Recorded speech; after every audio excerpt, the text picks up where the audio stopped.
hati kami Tuhan. Pikiran kami Yesus hanya kepadamu Tuhan Yesus. Kami mau masuk Tuhan dalam hadirat-Mu yang kudus Tuhan. Berapapun jumlah dari kami saat ini Tuhan, kami mau tetap fokus untuk menyembah-Mu Yesus.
Mari kita mau katakan bersama-sama sekali lagi Bapak Ibu.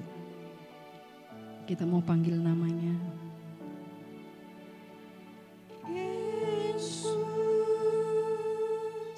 ku sembah Kau, sujud di hadapan-Mu, keinginan dalam hidupku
pujian ini Tuhan menjadi doa untuk setiap kami Bapa, di mana keinginan kami Tuhan hanya untuk menyembah-Mu Yesus, untuk dekat selalu kepadamu Tuhan. Hanya di dalam berkat nama Tuhan Yesus Kristus, Tuhan Yesus yang satukan hati kami Tuhan, satukan roh kami Yesus. Biarlah setiap kami yang hadir di tempat ini, kami satu tujuan Tuhan, kami mau memuji memuliakan nama-Mu Tuhan, juga ingin mendapatkan rema dari firman-Mu Bapa. Terima kasih Yesus, hanya di dalam berkat nama Tuhan Yesus Kristus. Dan kami semua yang percaya kami mau katakan amin. Beri kemuliaan sekali lagi buat Tuhan Yesus. Haleluya. Silakan duduk Bapak Ibu yang dikasihi Tuhan. Sebab Tuhan kita maha besar dan hanya Dia yang sangat dipuji.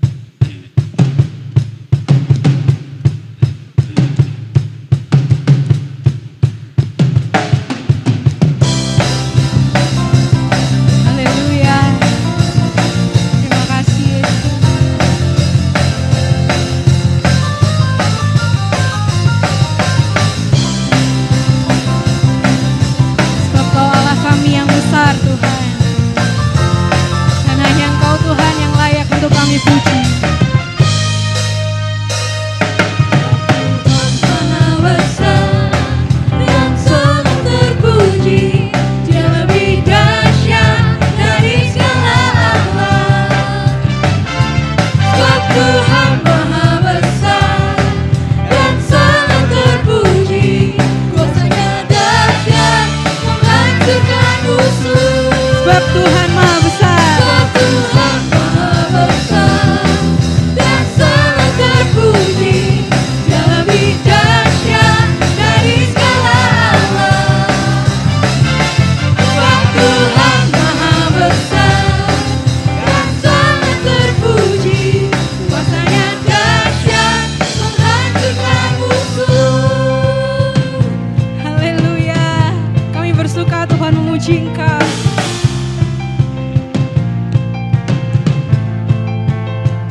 Dahsyat Tuhan, menghancurkan setiap kutuk dosa. Haleluya. Mari kita mau bangkit berdiri Bapak Ibu, kita mau pujikan. Haleluya. Ceritakanlah kemuliaan-Nya di antara segala bangsa, dan perbuatan-Nya yang sungguh ajaib di antara suku bangsa. Sebab Tuhan Maha Besar. Haleluya.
duduk kembali dan mari kita persiapkan hati kita untuk menerima berkat firman Tuhan.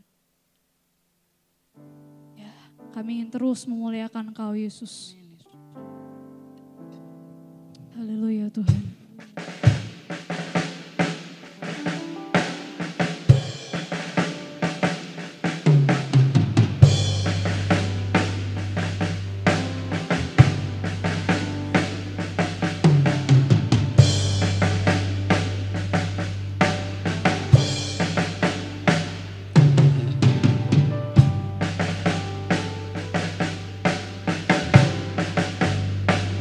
Haleluya Yesus.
Terima kasih Tuhan, hari ini kami ada di rumah Tuhan untuk beribadah dan melayani Engkau. Terima kasih kami memuji Tuhan dan memuliakan nama-Mu. Memberkati ibadah ini dari pertengahan sampai akhirnya. Dan beri kekuatan, kemampuan kepada hamba-Mu, urapan yang baru untuk menyampaikan pesan-pesan-Mu tentang iman dan penderitaan ini. Urapi hamba-Mu, mampukan dengan kuasa Roh-Mu. Urapi jemaat-Mu semua, dapat mendapat rema yang daripada Tuhan. Dan menjadi kekuatan baru untuk kami menghadapi penderitaan yang terjadi dalam hidup ini. Terpujilah nama-Mu. Ya Roh Kudus menolong kami semua dan hamba-Mu untuk menyampaikan pesan-pesan-Mu. Dalam nama Tuhan Yesus Kristus kami berdoa dan mengucap syukur. Haleluya. Amin. Silakan duduk kembali Bapak Ibu. Shalom. Shalom semuanya. Ya Bapak Ibu. Kita pagi ini akan berbicara dalam tema iman yang teguh kepada Kristus. Beriman teguh itu juga artinya beriman dalam penderitaan atau iman dan penderitaan. Yang namanya penderitaan itu tidak enak, saudaraku. Tapi seringkali itulah hal yang terjadi di dalam kehidupan kita. Maka kita akan belajar pada pagi hari ini tentang iman dan penderitaan. Tapi sebelumnya kita membaca beberapa ayat dari firman Tuhan dari 2 Timotius 3 ayat 10 dan ayat yang ke-17. 2 Timotius 3 ayat 10 sampai dengan ayat yang ke-17. Mari ayat demi ayat saya mohon Bapak Ibu semua membacanya bersama-sama. Mulai dengan ayat yang ke-10. Mari kita baca semua Bapak Ibu. 1, 2, 3. Tetapi engkau telah mengikuti ajaranku, cara hidupku, pendirianku, imanku, kesabaranku, kasihku, dan ketekunanku. 11. Engkau telah ikut menderita penganiayaan dan sengsara seperti yang telah kuderita di Antiokhia, di Ikonium, dan Listra. Semua penganiayaan itu kuderita dan Tuhan telah melepaskan aku daripadanya. 12. Memang setiap orang yang mau hidup beribadah di dalam Kristus Yesus akan menderita penganiayaan. 13. Sedangkan orang jahat dan penipu akan bertambah jahat. Mereka menyesatkan dan disesatkan. 14.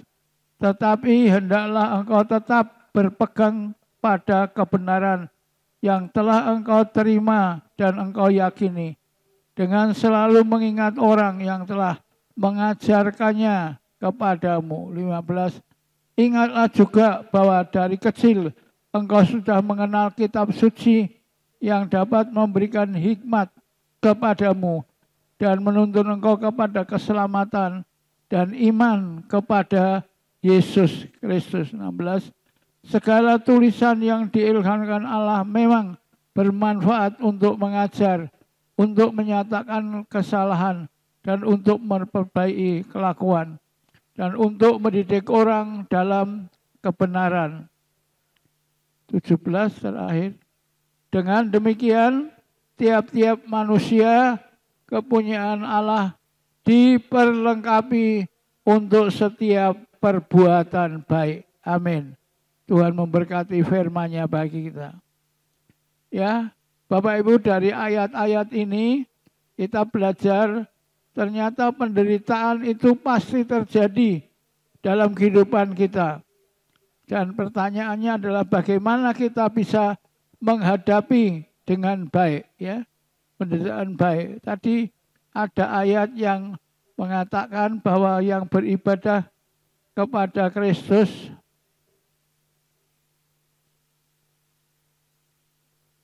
ayat ini 12, memang setiap orang yang mau hidup beribadah di dalam Kristus Yesus akan menderita aniaya.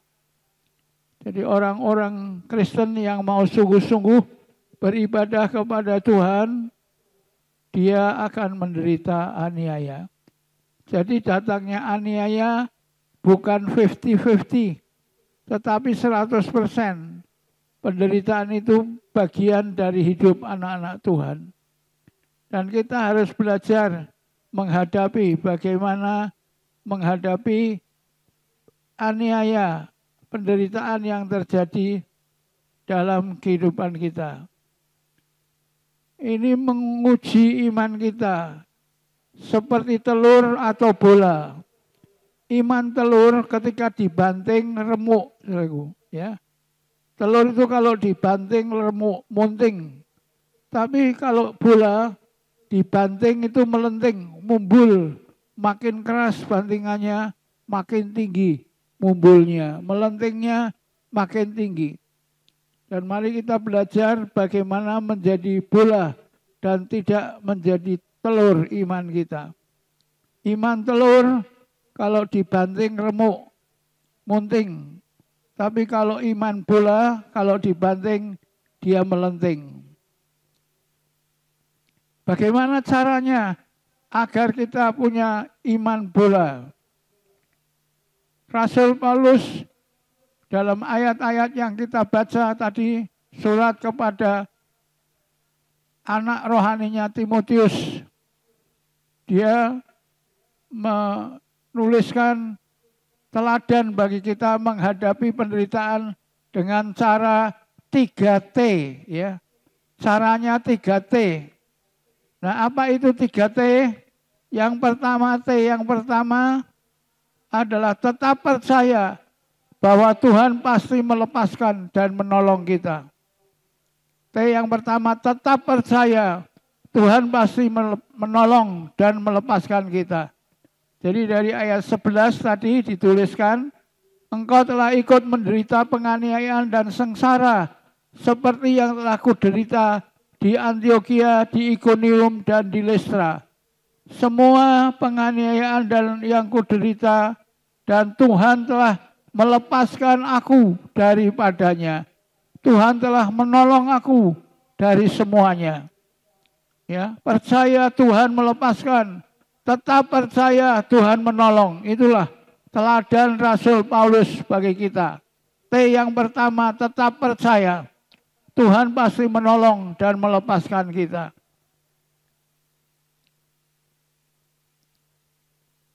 Ini yang terjadi. Tetapi datanglah orang-orang Yahudi dari Antiokhia dan Ikonium, dan mereka membujuk orang banyak untuk memihak mereka. Lalu mereka melempari Paulus dengan batu dan menyeretnya keluar kota karena mereka menyangka bahwa ia telah mati. Ini penderitaan Rasul Paulus di Antiokhia dan Ikonium, di dua kota ini. Ya, orang-orang Yahudi ekstremis itu membujuk orang-orang pihak mereka untuk melempari Paulus dengan batu, merajam dengan batu dan menyeretnya keluar kota.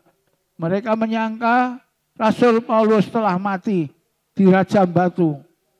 Tapi ternyata dia masih hidup dan dia bangkit kembali.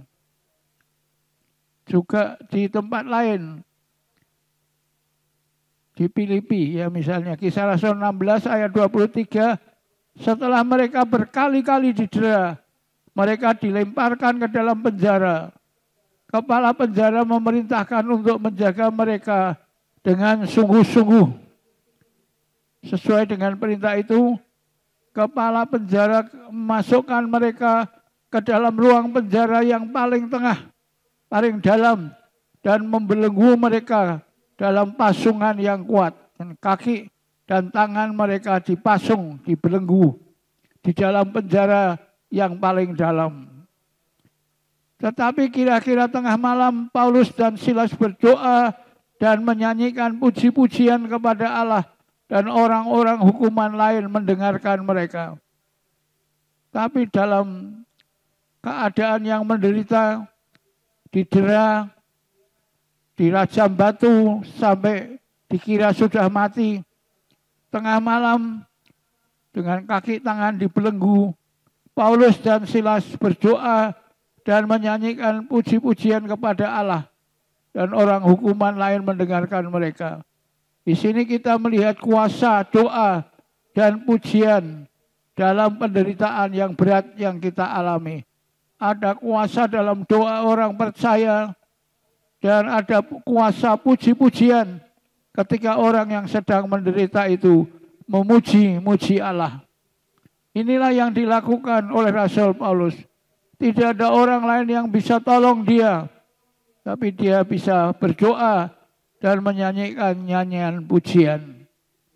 Dan apa yang terjadi, Bapak Ibu Saudara sekalian, firman Tuhan berkata dalam ayat yang ke-26, akan tetapi terjadilah gempa bumi yang hebat, sehingga sendi-sendi penjara itu goyah, dan ketika itu juga terbukalah semua pintu, dan terlepaslah mereka, belenggu mereka semua. Inilah keajaiban Allah yang terjadi dalam kuasa doa dan pujian. Ketika anak-anak Tuhan berdoa, maka terjadi gempa bumi yang hebat. Ketika mereka memuji Tuhan, sendi-sendi penjara goyah dan semua pintu terbuka, terlepaslah Paulus dan Silas dari dalam penjara itu. Ketika kepala penjara itu terjaga dari tidurnya dan melihat pintu-pintu penjara terbuka, ia menghunus pedangnya hendak membunuh diri, karena ia menyangka bahwa orang-orang hukuman itu telah melarikan diri. Kalau sampai orang hukuman melarikan diri, bukan hanya kepala penjara itu akan dipecat, tapi dia pasti akan dihukum mati oleh tentara Romawi. Karena itu dia pikir daripada dibunuh tentara Romawi, lebih baik aku bunuh diri. Dia menghunus pedangnya hendak membunuh diri. Tetapi Paulus berseru dengan nyaring, katanya, jangan celakakan dirimu, sebab kami semuanya masih ada di sini. Ya, Paulus mencegah mereka, jangan bunuh diri. Kami semua tidak lari, kami semua masih ada di sini. Ya. Dan kalau saudara baca cerita selanjutnya, kepala penjara bertanya, apa yang harus kami perbuat supaya kami bisa beroleh selamat? Lalu Paulus menjawab, percayalah kepada Tuhan Yesus, kamu dan seisi keluargamu, maka kamu akan selamat. Lalu kepala penjara dan keluarganya semua percaya kepada Tuhan Yesus dan dibaptiskan. Dan mereka semua sekeluarga menjadi anak-anak Tuhan. Jadi Tuhan tetap menolong, melepaskan Paulus dan Silas. Melepaskan anak-anak Tuhan dalam masa penderitaannya. Itu T yang pertama. Tetap percaya Tuhan Yesus pasti tolong dan pasti buka jalan untuk kita. Jangan pernah berputus asa. Jangan pernah menyerah. Ada pujian bahasa Inggris yang berkata, don't give up. You are on the brink of a miracle. Jangan putus asa. Anda sedang berada di ambang mujizat atau di tepi mujizat. Jangan putus asa dengan keadaan yang kau hadapi. Engkau sedang berada di tepi mujizat. Mujizat sedang terjadi. Sedikit lagi mujizat akan terjadi dalam hidup saudara. Jangan berputus asa. Jangan menyerah. Don't give up. You are on the brink of a miracle. Itu yang pertama. Lalu yang kedua, adalah T. Yang kedua, tetap berpegang pada kebenaran. Ya. Teladan Rasul Paulus yang pertama tetap percaya Tuhan. Yang kedua tetap berpegang pada kebenaran. Ayat 14.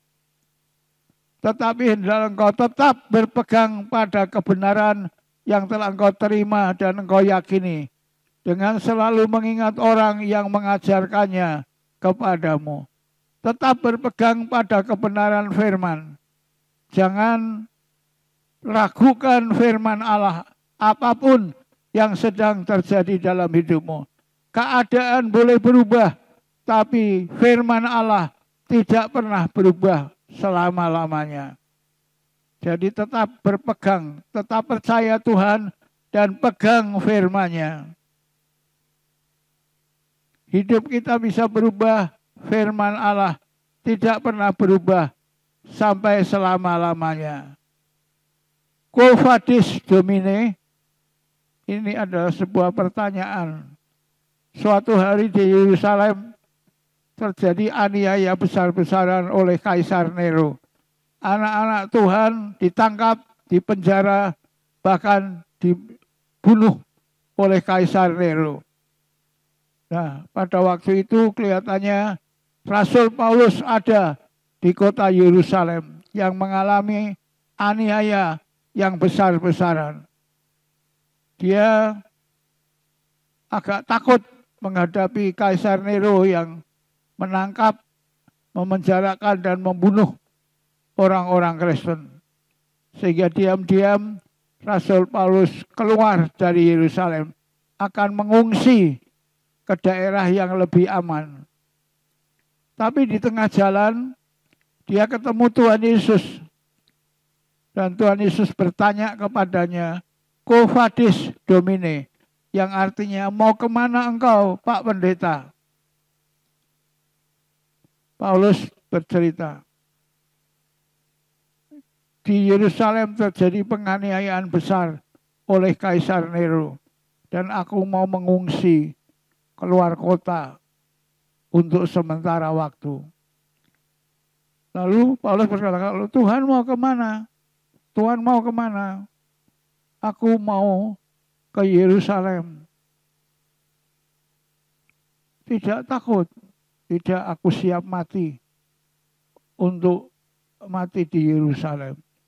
Baru kemudian Paulus sadar bahwa Tuhan Yesus, sementara dia pergi keluar, Tuhan Yesus masuk ke Yerusalem. Nah, itu menyadarkan Rasul Paulus, dia harus pegang teguh firman Tuhan di dalam kehidupannya. Dan kembali tidak jadi mengungsi, dia masuk kembali ke Yerusalem bersama Tuhan Yesus. Dan kita tahu Rasul Paulus akhirnya disalibkan di Yerusalem. Mati disalib.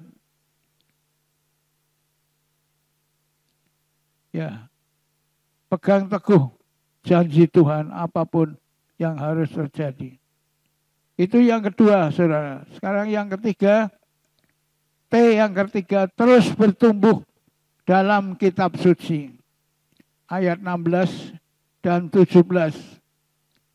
Segala tulisan yang diilhamkan Allah memang bermanfaat untuk mengajar, untuk menyatakan kesalahan, untuk memperbaiki kelakuan, dan untuk mendidik orang dalam kebenaran.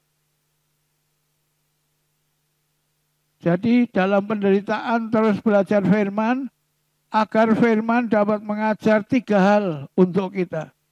Belajar firman dapat belajar 3 hal untuk kita, yaitu apa? Belajar yang pertama, firman menyatakan kesalahan dalam hidup kita. Kalau ada salah, ada dosa, firman menyatakan kesalahan dan dosa itu. Yang kedua, terus belajar firman untuk memperbaiki kelakuan. Kalau kelakuan kita tidak benar, kelakuan kita salah, kelakuan kita keliru, nah firman memperbaiki kelakuan kita. Jadi yang pertama menyatakan kesalahan, yang kedua memperbaiki kelakuan, dan yang ketiga mendidik orang dalam kebenaran. Ya. Mendidik kita dalam kebenaran. Jadi yang pertama, melalui firman kita dapat menyatakan kesalahan, memperbaiki kelakuan, dan mendidik orang dalam kebenaran. Dan tujuan itu semua adalah ayat 17.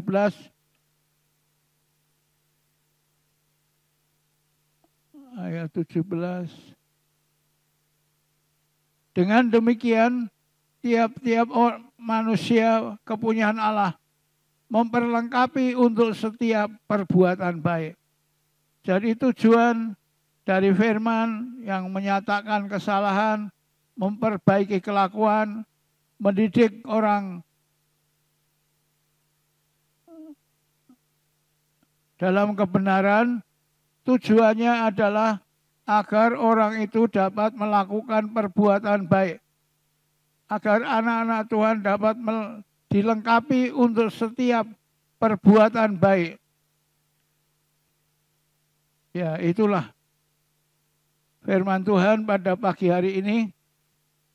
Ya. Iman dan penderitaan. 3 hal kita belajar. Yang pertama, tetap percaya Tuhan Yesus pasti buka jalan. Yang kedua, tetap pegang firman Allah tidak berubah selama-lamanya. Dan yang ketiga, belajar untuk memperbaiki kesalahan, memperbaiki kelakuan, dan dapat dididik untuk melakukan perbuatan baik, diperlengkapi untuk setiap perbuatan baik. Amin. Mari kita angkat pujian, ku tak takut sebab kau besertaku. Oh, sekalipun, ya ini agak kurang satu baris ayat ke atas, tidak kelihatan. Sekalipun aku dalam lembah kelam, ku tak takut sebab kau besertaku. Sekalipun badai topan datang menerpa, ku tak gentar sebab kau di sisiku. Aku percaya berkat-Mu atasku melimpah.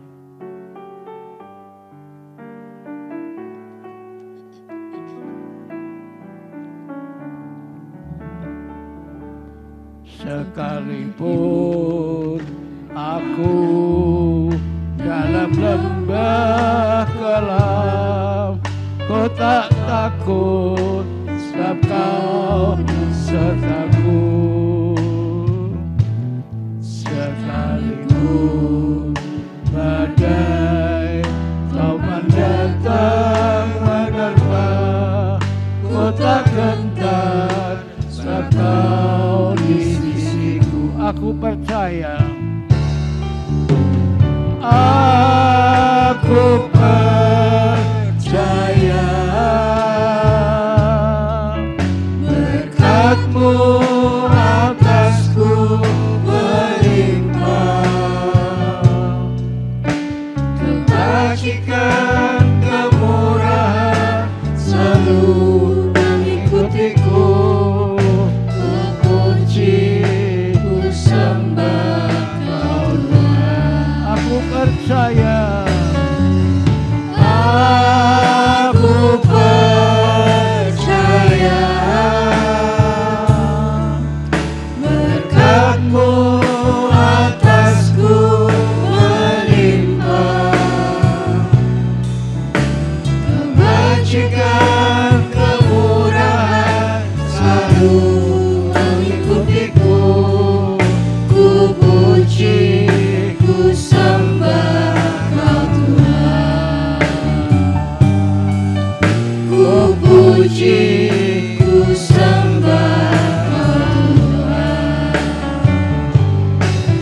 Ku puji, ku sembah Kau Tuhan. Bapak,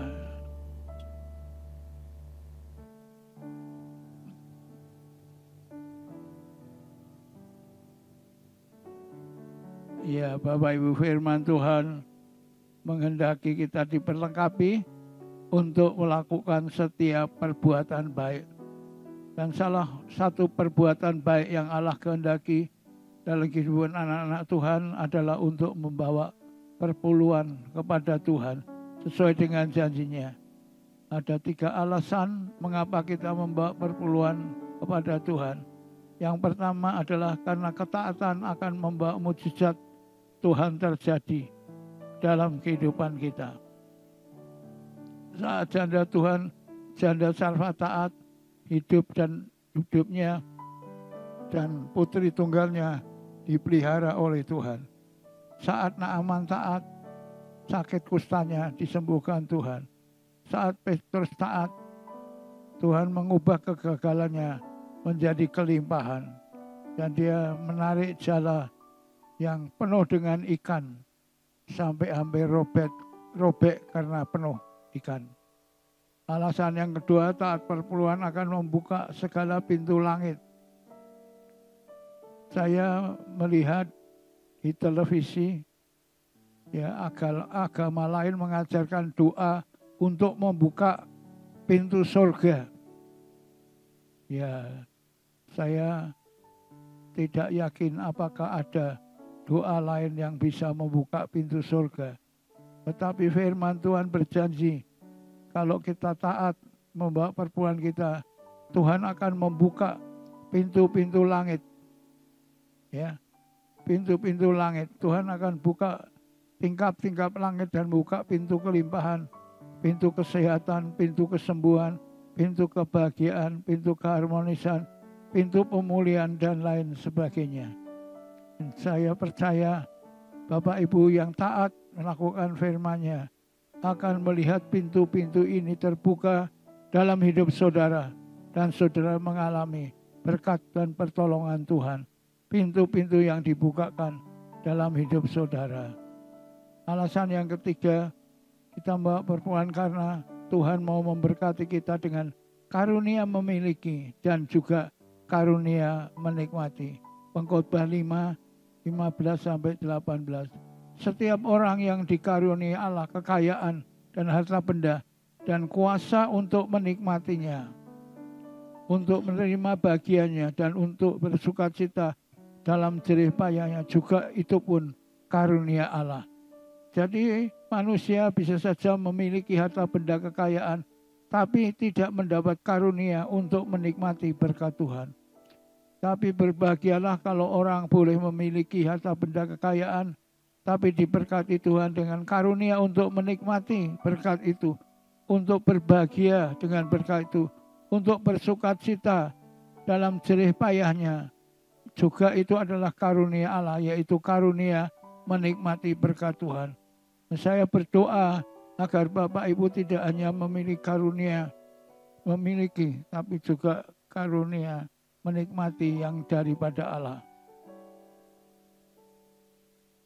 Mari kita nyanyikan sekali lagi, aku percaya berkat-Mu atasku melimpah. Kita akan berdoa untuk firman Tuhan.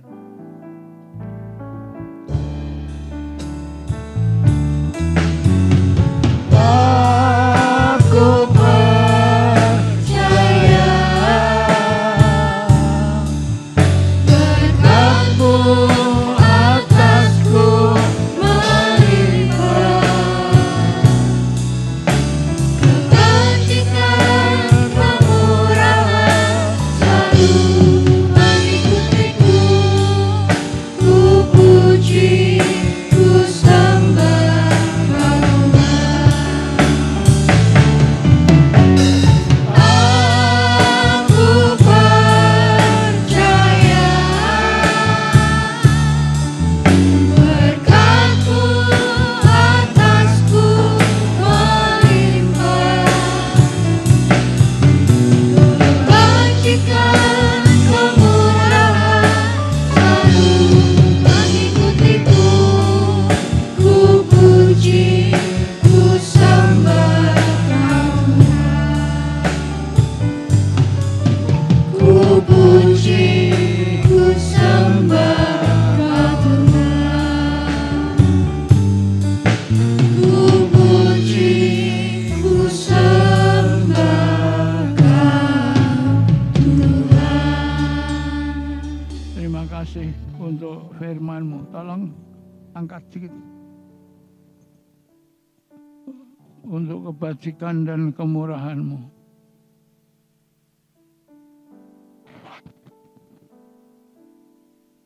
Yang selalu mengikuti hidup kami. Tuhan, Engkau berjanji kami setia akan firman-Mu. Kami akan mengalami pertolongan Tuhan dalam hidup. Akan tiba saatnya tetap percaya Engkau, mujizat terjadi. Tetap memuji Tuhan dan berdoa. Terjadi mujizat dan pertolongan Allah seperti Paulus di penjara. Dan Engkau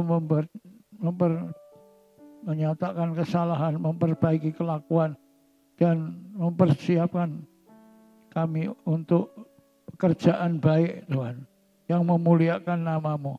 Hidup yang baik, Amin. yang memuliakan nama-Mu. Ya. Berkati.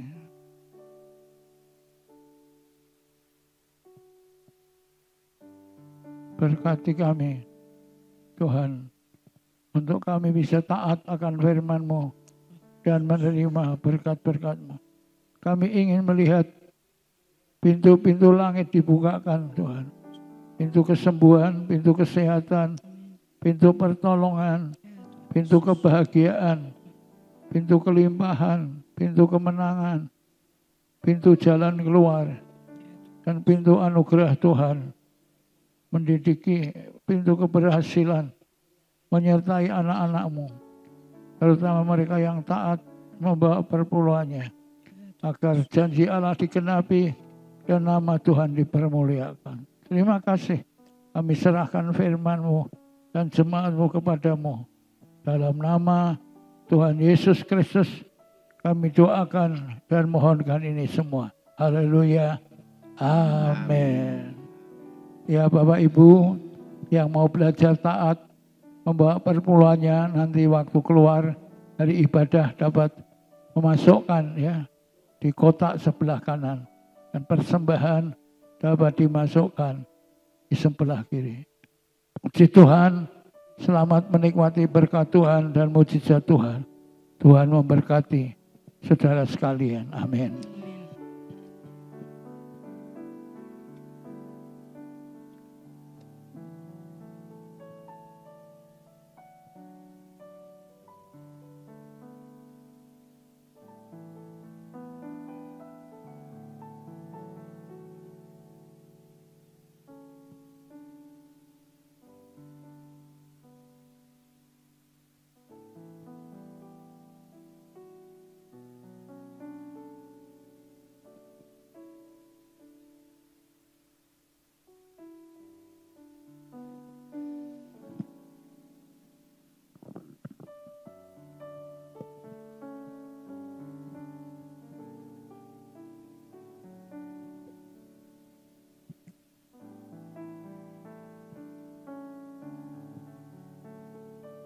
Cek. Ya, Shalom jemaat yang dikasihi Tuhan. Shalom. Sebelum saya menyampaikan beberapa informasi GPI Semarang Indah sepekan ke depan, saya ingin mengajak Bapak Ibu untuk dapat bangkit berdiri kembali dan mari kita mendeklarasikan iman kita di tahun ini dengan penuh iman. Mari kita katakan perkataan iman ini dengan segenap hati kita. Amin. Amin. Ya. Deklarasi hidup berkemenangan, surga terbuka nyata di bumi. 1.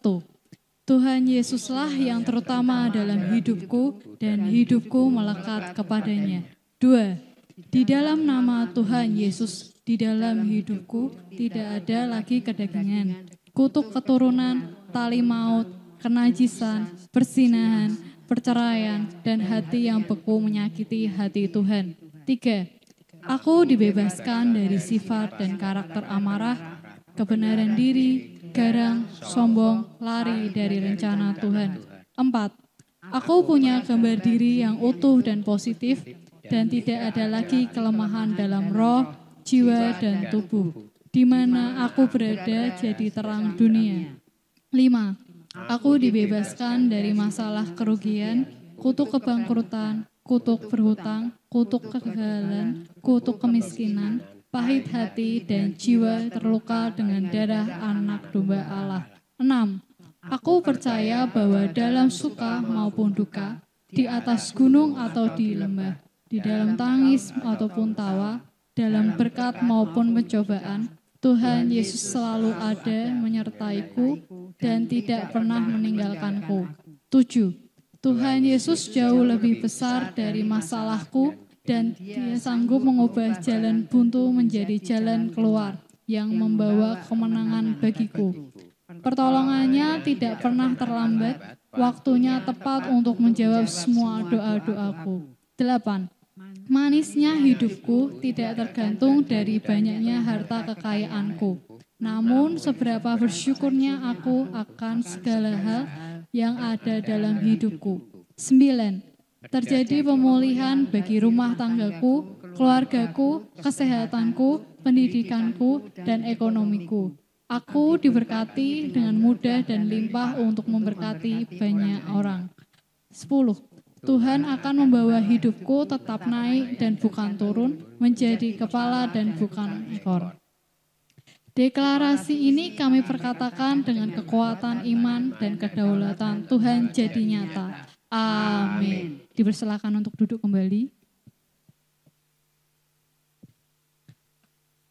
Untuk informasi yang pertama, ibadah onsite kita minggu depan tanggal 21 April 2024 diadakan pada pukul 8 pagi dan firman Tuhan akan disampaikan oleh Pendeta Madya Samuel Lloyd Prayatno. Dan bagi jemaat yang mungkin belum bisa hadir dalam ibadah onsite, dapat mengikuti ibadah secara online pada pukul 5 sore di channel YouTube GBI Semarang Indah. Dan dalam ibadah raya onsite minggu depan akan diadakan sakramen perjamuan kudus. Bagi Bapak Ibu yang mungkin mengikuti sakramen secara online, dapat menyiapkan roti dan anggur secara mandiri. Untuk yang kedua, saat ini kita akan melihat tayangan video mengenai acara seminar dan KKR di bulan Mei yang akan datang. Shalom. Tahun ini GBI Semarang Indah mempersembahkan seminar dan kebaktian kebangunan rohani dengan tema Bebas dari Kutuk dan Terima Berkat Tuhan. Dalam acara tersebut kita akan dilayani oleh Bapak Pendeta Yusa Kosasi, Gembala Sidang GPPS Shalom Pamekasan Madura. Catat tanggal dan waktunya ya. Acara tersebut akan diadakan pada hari Minggu tanggal 19 Mei 2024 yang diadakan dalam 2 sesi. Untuk sesi yang pertama pada pukul 8 pagi dan untuk sesi yang kedua pada pukul 5 sore, berlokasi di GBI Semarang Indah.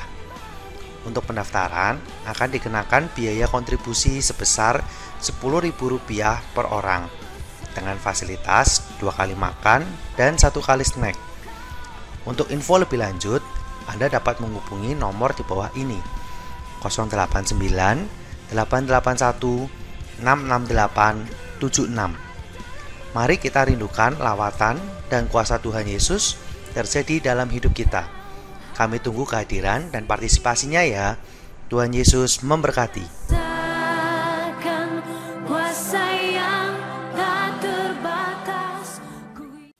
Ya, mari Bapak Ibu segera daftarkan diri Anda pada stand pendaftaran seminar yang ada di pintu keluar gereja, karena kuota terbatas. Dan perlu kami sampaikan informasi bagi Bapak Ibu yang mungkin rindu mengikuti acara tersebut, namun terkendala masalah finansial, dapat menghubungi Pendeta Madya Samuel Lloyd Prayatno, dan mari alami dan rasakan kuasa Roh Kudus bekerja atas kehidupan kita. Amin. Kemudian, mungkin bagi Bapak Ibu yang akan memberikan persembahan kasih dan amplop persepuluhannya, dapat memasukkan ke dalam kotak persembahan yang ada di pintu keluar gereja ketika Bapak Ibu akan pulang. Dan sebelumnya ada tambahan pengumuman dari Youth. Waktu dan tempat dipersilakan.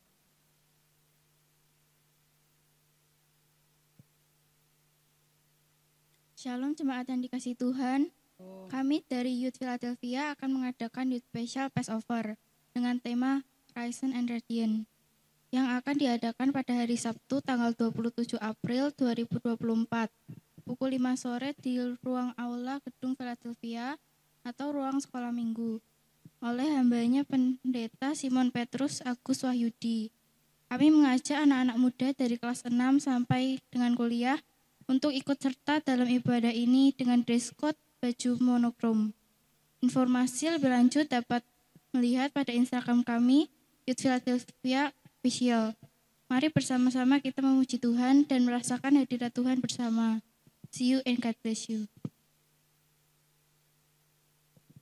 Sebelum pulang, kita akan menerima berkat dari Tuhan. Saya mengundang Bapak Ibu untuk dapat bangkit berdiri kembali. Dan nanti Pendeta Madya Samuel Prayitno akan memberikan doa berkat bagi kita semua. Mari Bapak Ibu dikasih Tuhan, kita akan mengakhiri ibadah kita pada hari ini dengan membawa pulang berkat daripada Tuhan. Bersyukur Tuhan buat kasih setia-Mu yang indah dalam kehidupan kami, buat kesempatan dan anugerah yang Tuhan berikan kepada kami. Kalau hari ini kami boleh bersama-sama ada di dalam rumah Tuhan untuk berkumpul menaikkan pujian, penyembahan serta pengagungan kami Bapa. Dan kami juga boleh diberkati oleh berkat firman Tuhan yang memberikan kepada kami kekuatan, pengharapan dan iman yang semakin teguh di dalam Tuhan. Kami berdoa Tuhan biar setiap benih-benih firman yang sudah dibagikan boleh jatuh di tanah hati kami yang baik Tuhan. Sehingga benih-benih firman itu boleh berbuah untuk kemuliaan akan nama-Mu.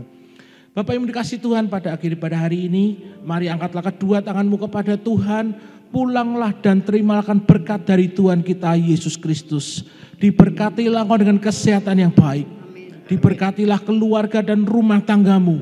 Diberkatilah usaha dan pekerjaanmu. Dan diberkatilah segala hasil pekerjaan tanganmu karena Tuhan yang menyertai engkau. Tuhan akan memberkati dan melindungi engkau. Tuhan menyinari engkau dengan wajahnya dan memberikan kepadamu kasih karunia-Nya. Tuhan menghadapkan wajahnya kepadamu dan akan memberikan kepadamu damai sejahtera. Mulai saat ini sampai Maranatha Yesus datang untuk kali yang kedua. Mari kita semua yang percaya terima berkat Tuhan, katakan dengan iman bersama-sama. Amin.